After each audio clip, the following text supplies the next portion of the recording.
Hello, welcome to my channel, Another Bibliophile Reads. My name is Greg, and I am here for Tag Tuesday with the Whales tag. This is a tag created by Book Time with Ryan. Ryan is a small booktuber, just like me, and this is his first original tag. So I want to see if I can do my part to get this to be a popular tag. And there are 8 prompts and a bonus prompt. First prompt, number 1, blue whale. The blue whale is the largest, heaviest animal on Earth, ever. What is the longest book you've read or want to read? Or what's the heaviest subject you've read about? So I'm going to break this down. Now, the longest novel I have read should not be any surprise. I just finished it this month, and this is War and Peace by Leo Tolstoy. It clocks in at this edition at 1,399 pages, and the print is tiny. You need reading glasses to read it, or at least at my age, you need to read reading glasses. And this is a really good novel about Napoleon in Russia.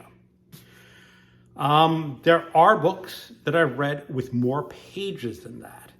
The book with the most amount of pages is The Mystery Doc, and that comes in at like 1,600 pages.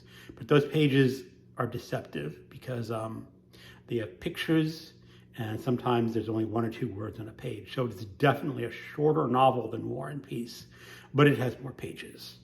Now, the longest work of nonfiction that I've read, and this is sort of up to debate, the Rise and Fall of the Third Reich could be technically longer, but The Power Broker by Robert R. Caro. And as I said, Robert Moses and the Fall of New York. Robert Moses basically created what you see in New York City nowadays. He was highly influential on like the layout of bridges and roads, and this is just a fascinating biography of a man obsessed with power. Robert Caro writes about how men use power, and it is an extremely long book, incredibly dense, incredibly detailed, and one of the best books of nonfiction that I've ever read.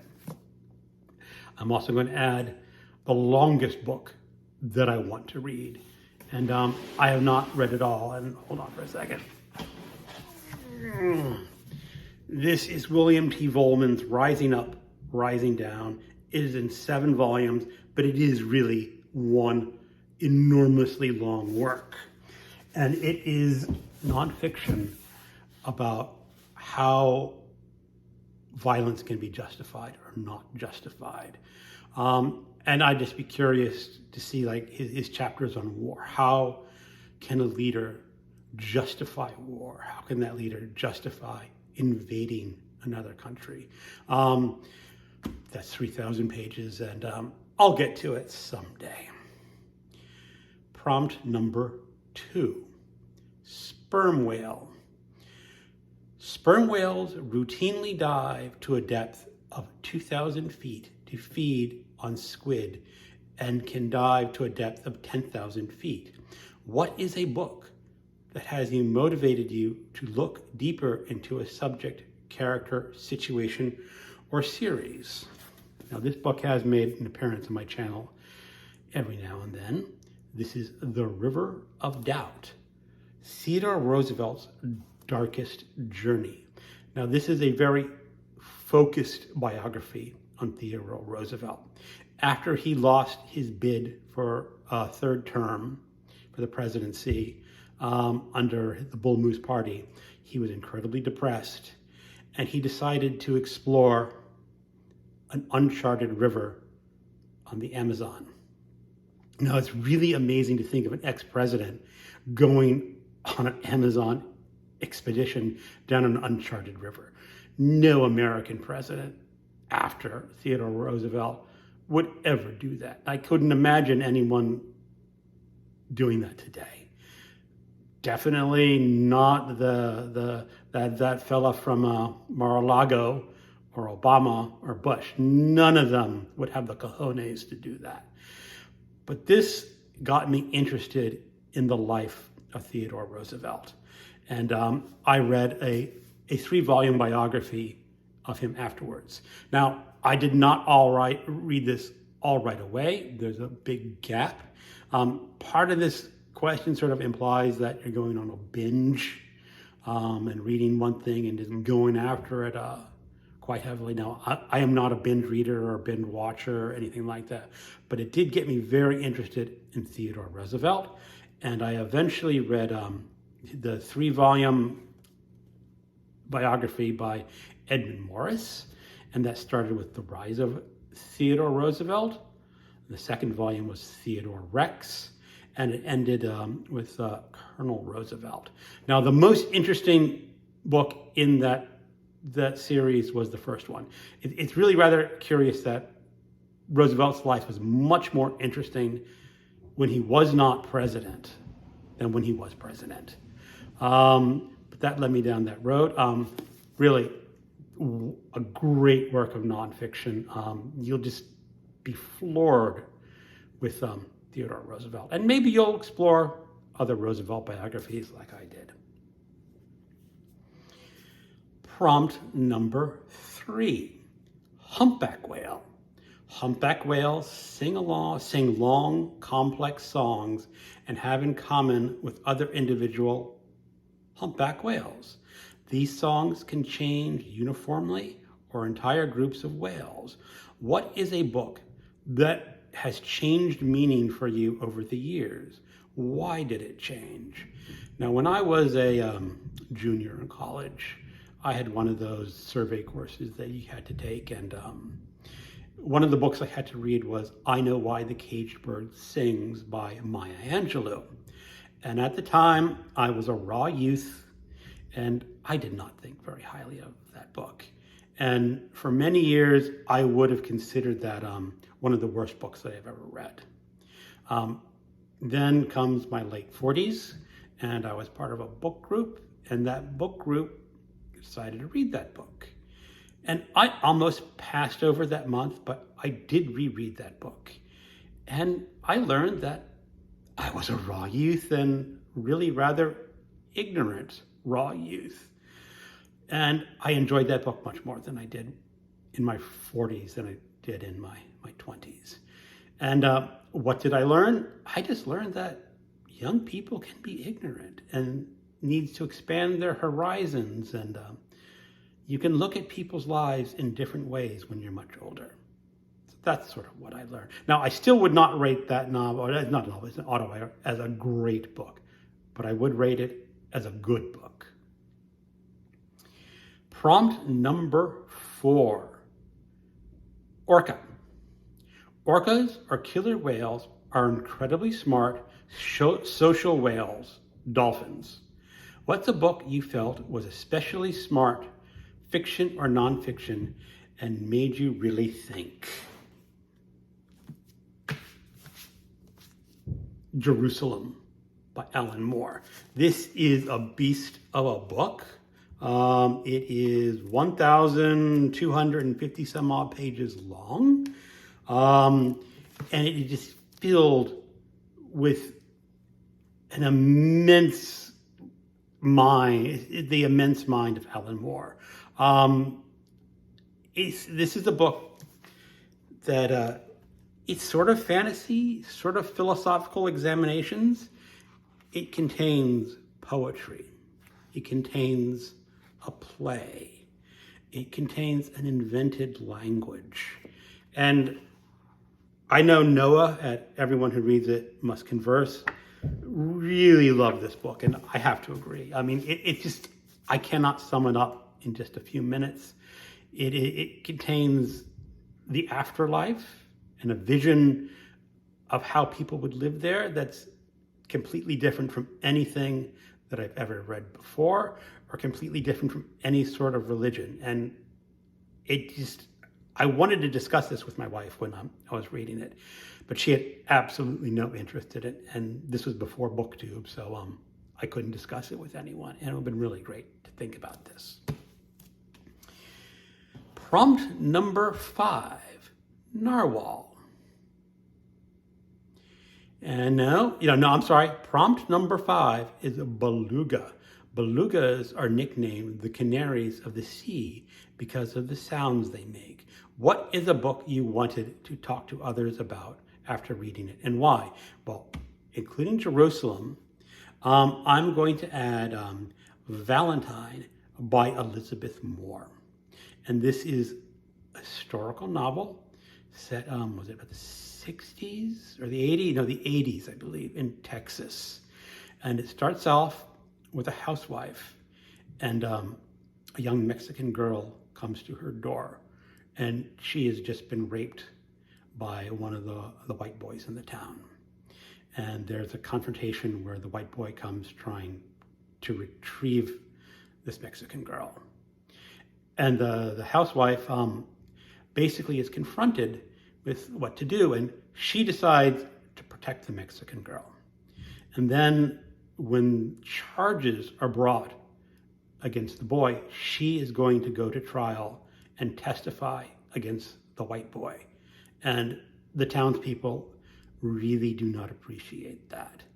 And I found that an interesting subject because I think she's a character that would stand as what it means to be a strong woman.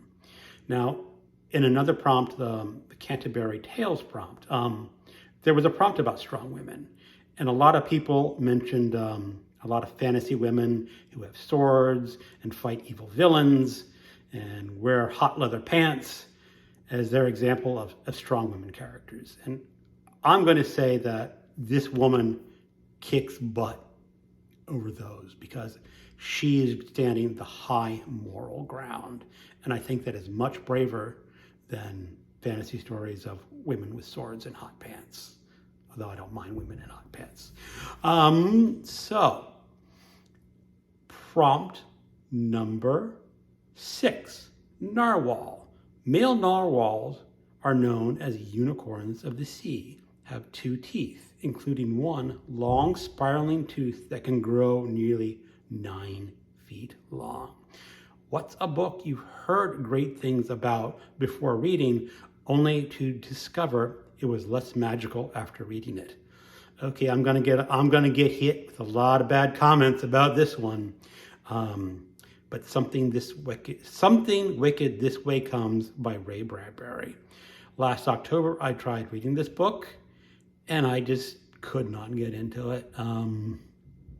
It had a very good October feel to it, but the characters, I just had no interest in them whatsoever, and I did not finish reading it.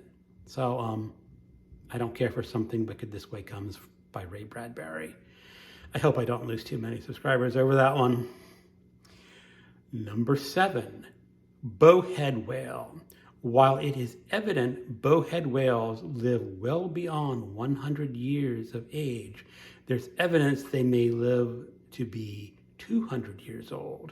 What is the oldest book in your collection, or what book has been in your collection the longest? Now, this is the oldest book that I own. This is from 1897. I actually don't know anything about this book, what it's about or anything, but 20 years ago or so, I was visiting a town in Vermont. I believe it was Burlington, Vermont, and they had this really neat old used bookstore, and they had a shelf of really old books, and I thought it'd be neat to own a book from the 19th century, and I picked this one out. I've never read it. I don't know if I will ever read it, but how old is this book? Is 1897, so that's a dang old book. Prompt number 8, Atlantic gray whale. Atlantic gray whales were sadly wiped out by humans. Today, only Pacific gray whales remain. Save the whales. What's one book that's either out of print or out of fashion that you wish would make a comeback? Well, I haven't read these, but Wyndham Lewis, Chandleness, Malign Fiesta, and Monstre J. And this is known as his Human Age trilogy. I believe it was supposed to be a quartet, but he never finished it. And these are way out of print. And it is essentially an allegory of hell. And as I said, you can't go wrong writing about hell because hell is just fascinating. Now, I was very lucky to pick up these books rather cheap about 15 years ago. I looked at eBay once and one of them was selling for $900. And I looked at it again and it dropped from $900 to like $60 or $75. Now, this book is almost certainly not worth $900. Probably why that book dropped to more reasonable $70 or $60. But I think it would be great if publishers were to republish The Human Age by Wynton Lewis. New York Books Classics. Are you listening? I think these would be a great addition to your line of books. Bonus question. Moby Dick. Moby Dick was the great white sperm whale Captain Ahab never caught. What is a book you want to own but haven't found or bought? What's stopping you from hooking that book? I'm going to say the folio edition of The Sound and the Fury. Now, this is a very special edition because when Faulkner originally wrote that book, the first section is narrated by Benji. Benji is developmentally disabled and he has no real sense of time. So his narrative fluctuates through different periods of time. And it's very difficult for the reader to determine which time Benji is in. And Faulkner wanted each time to be printed in a different color. But the publishers when he did it in the 20s or 26, 27, said that was impossible. So what he did was just have 3 lines of italics saying, time shifted, but this folio edition reproduces those times in different colors. And the main reason I haven't bought it is price. Some of these books editions can get very pricey. I have seen them selling for more than $1,000. And no, the book is not worth more than $1,000. Now, just today for this, I've noticed that eBay has one up for auction and it's currently $105. Yes, that book is worth $105. However, it has 6 days to go. They had at least 22 people watching it, and I'm sure that price is going to go up rather high. I did find other editions on the internet. One was in Britain, and it was selling for about $475 after you convert from the euros. And they had another edition in the US for $575. Now, I'm not sure I'd pay $450 or $575 for that book. I would definitely pay around $200. So, or maybe $250. That's the problem with eBay. You get caught up in these bids. So I probably will place a bid for that because I would love the folio edition of The Sound and the Fury by William Faulkner. I'm pretty sure I won't win that bid with the prices I'm willing to pay. But that's why I don't have it. Maybe someday I'll find it cheap. Probably not. Well, anyway, that is the whales tag. Now, who do I tag? I'm going to tag a very new channel. Jim Reads Too Slow. He just crossed over 100 subscribers. So go check out his challenge and I hope he does this tag. I'm going to do my buddy Alan at Big Hard Books and Classics. And then I am going to do 3-tiered hand salute. You know who I'm talking about. And that's books, reading, and stuff. So have a good day. Goodbye.